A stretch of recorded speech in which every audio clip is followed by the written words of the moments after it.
The first Descendant accused of plagiarism, Assassin's Creed Shadows accused of plagiarism, and Xbox Cloud Gaming accused of being on Amazon Fire TV. All today on TouchPad. Hello and welcome to Cross Circle Squared. I am Benny Gurkman and this is TouchPad, your daily video game news show. You can watch TouchPad live every day at 1 p.m. EST or here on YouTube or Spotify right after. But no matter where or how you're watching, it's time for the news. And first, we go to the first Descendant, that Nexon published live service looter shooter released just last week. And beyond the horrendous microtransaction market includes and the egregiously horniness that the game exudes, it's been caught up in an actual real controversy. First spotted by a few people, but then more publicly, Forbes' Paul Tassi on Twitter. It had seemed at first like the first Descendant was plagiarizing iconography from Destiny 2. So you can see the icons for the skills and abilities here are pretty similar. He also showed off some other examples that, I don't know, they weren't exactly a smoking gun, but they were a little shaky, especially when you back it up with those icons that are basically just copy-paste. Again, these gun designs, you know, they look similar, but some of the enemy designs are pretty similar too. Nothing really egregious there, but I mean, the first Descendant is obviously copying off of Destiny and Warframe's homework to begin with, but, you know, lifting literal icons and kind of just photoshopping them a little bit and changing the color, that does feel a little scummy at the very least. Well, it turns out it might be plagiarism, but it's likely not Nexon's fault here. An article by Andy Chalk over at PC Gamer seems to spread light on a theory that's pretty convincing here. It turns out many of these icons are incredibly similar to ones released on IconDuck, a supposedly free open source icon repository, or so they claim. The only issue here is that these icons are from the quote-unquote Destiny Icons pack, and basically all of them are lifted directly from Destiny, the game. And despite the page claiming that they're open source and free to use, I mean, there's about a 0% chance of that. They're likely not. These are literally just stolen from Destiny. The page even here lists them as being created by Tom Chapman, who has designed iconography and websites for Destiny. He himself stating on Twitter that most of these are literally just stealing images created by employees at Bungie and then just being uploaded and kind of put under the marker that they're free to use. And he obviously does not appreciate IconDuck using other people's work like this. As it turns out, IconDuck has a ton of icons that are all very likely stolen. As the PC Gamer article points out, there's icons of Pikachu and Pokeballs, and there's tons of Nintendo icons, tons of company logos, UI from games, all things certainly not licensed under Creative Commons, but stuff that is listed as Creative Commons on the website. So then, there's a likely conclusion here. Someone at Nexon needed to find or create icons for abilities and skins in their game. And instead of putting them in,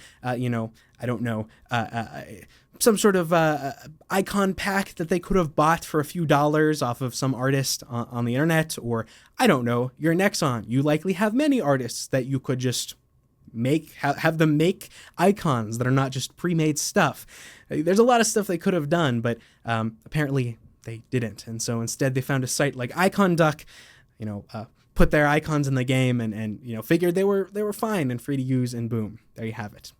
It's not uncommon for stuff like this to be done. I mean, basically every time you see a controller layout or button prompts in a game, those are usually from an icon pack like this, though usually devs find packs specifically on people's websites or Gumroad or Patreon or whatever, and pay anywhere from free for some of these or a few bucks, and then they can use these icons with the permission of the original creator. That wasn't done here, obviously. It makes sense. I mean, if you're a game developer, why would you want to spend time just remaking like the same D-pad icon over and over again when you could just use one that's good and customize it to how you actually need it? The only issue is that when you're not really fact-checking or looking deeper into what you're using, you might get a situation like this, where these icons were likely very much not free to use. I mean, it's an understandable mistake to make. On one hand, you need icons quick. These are free, and they're listed as being free to use and being able to be used. But I don't know, it's still sort of an unacceptable mistake to make. Not only do you have artists on pay, I mean, Nexon, they're making this game. They have artists there that could very easily make stuff like this. So it just comes from a sort of point of view of either very rushed development or saving like, a couple dollars on the penny that they really didn't need to. So again, I don't think there's any ill intent here by anyone at Nexon, but it is a case of no due process being served as a developer, and likely some legally dubious listings by more than likely dozens of quote-unquote free-to-use icon and clip art sites all over the web. The plagiarism today doesn't end, though, as Ubisoft has been accused of plagiarizing a Japanese historical reenactment flag for concept art in their upcoming Assassin's Creed Shadows. Photos here are from IGN. You can see very, very far in the background there under the red circle, and I'll take my mouse over here and go to the next photo where they zoom in. That is the supposed stolen flag. And I mean, it's pretty hard to defend Ubisoft here. I mean, this is in one of the concept images for the game. This flag is very obviously just this other very similar, pretty much exact copy of the flag that is used in real life by a real-world Japanese reenactment group. The flag is not historically accurate in any sense. It's something created for the group themselves, and that some artist likely just found and used this as a reference for whichever amount of pieces of concept art they created. It's another example of likely just rushed development, not getting the right info or not getting the right permissions to use stuff like this. The flag is only used in concept art, and then concept art is then used to kind of just guide the overall tone and look of the game. So I don't think it's a big damnation of the game itself or anything. Just another example of devs probably being rushed to get the next deliverable done and move on to the next thing. Ubisoft Japan did apologize on Twitter, saying that the flag ended up in 2 pieces of concept art and that the pieces themselves won't be used or distributed past this date, but that it will end up in the Assassin's Creed Shadows Collector's Edition in the included art book. And that is not great. It kind of comes off as a non-apology because of that. I mean, you stole something, so whether on accident or not, you are now in part, at least a little bit, profiting off of this stolen flag. Thankfully, the actual reenactment group themselves don't seem too angry about it. A couple of their members are on Twitter, and I'm reading this through Google Translation, so it's a little miffed, but again, it's a tiny flag in the back of 2 pieces of thousands of pieces of concept art, so how angry can you really be? One of the members pointing out that on one hand, it's not historically accurate, but then also it's not unfathomable that something similar couldn't or wouldn't have been created back then. So it's still in the historical theming and the artistic representation of history that comes when you're doing something so far removed from modern reporting and chronicling. But regardless, Ubisoft should have asked before using it or not used it at all. Okay, let's go ahead and get to our next story here, where we're going to Xbox. And Xbox has fully released Xbox Cloud Gaming on Amazon's Fire TVs, meaning that you can now play the service from the artist previously known as xCloud on your Amazon Fire Stick. Xbox Cloud Gaming is already available on Samsung TVs as an app on web browsers or on your phone, and Meta Quest as well, but now available more easily on any TV rather than just Samsung's. All you need is a Bluetooth controller, a 2023 or newer Fire Stick 4K or 4K Max, and good internet, at least 20 megabytes per second download, but also a fairly good ping and connection to Microsoft servers, and hopefully desperately 5 gigahertz Wi-Fi that is pretty close to your TV. Fire Stick 4K does not have an Ethernet port, so the quality is going to be questionable here. And if you don't have a litany of perfect situational coincidences, I don't know, your quality might vary. But yeah, this is out. You can use it. It's available for anyone with those list of requirements met, and of course a Game Pass subscription as well. I've tried Xbox Cloud Gaming out quite a bit. I actually play a lot of Xbox games on my ROG Ally, and that's all cloud gaming for the most part. I've played 5 to 10 hours of Lies of P from my MacBook with controller, and I've also tested it out on my Samsung TV, but all these implements, they have the same issues. Nothing is wired, so the difference in the quality that you see with something like my Samsung TV that's, on the second floor of the house where my router's on the first, versus my home's PC on the web browser, and that's connected directly to Ethernet to the router. It's a big difference and an unfortunate one for anyone trying to play games on a Fire Stick. I think the main problem that Xbox has here is just they need to work on some sort of hardware on the consumer side, rather than focusing so much on, getting the servers and the actual game hardware to play like 4K or whatever.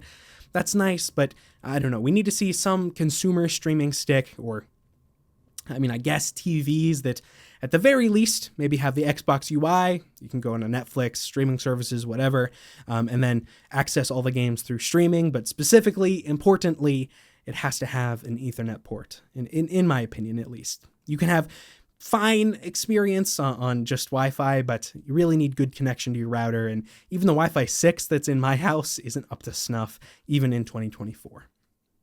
Okay, so some smaller stuff now. Dead Rising's remake, despite changing voice actors for the main character and some other changes to the game, will still feature the original game's licensed soundtrack.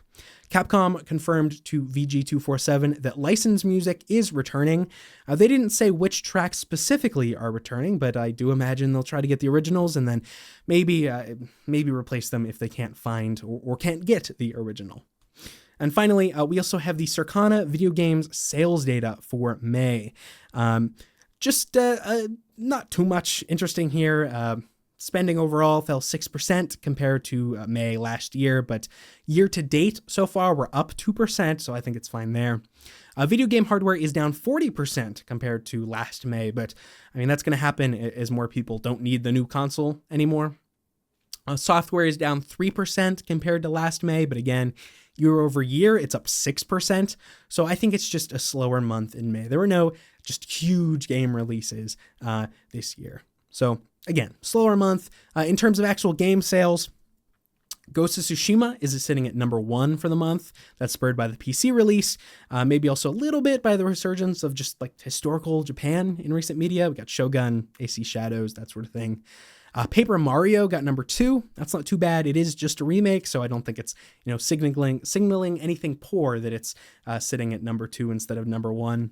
In terms of new releases, Homeworld 3 and F1 24 are at number 13 and 18 respectively.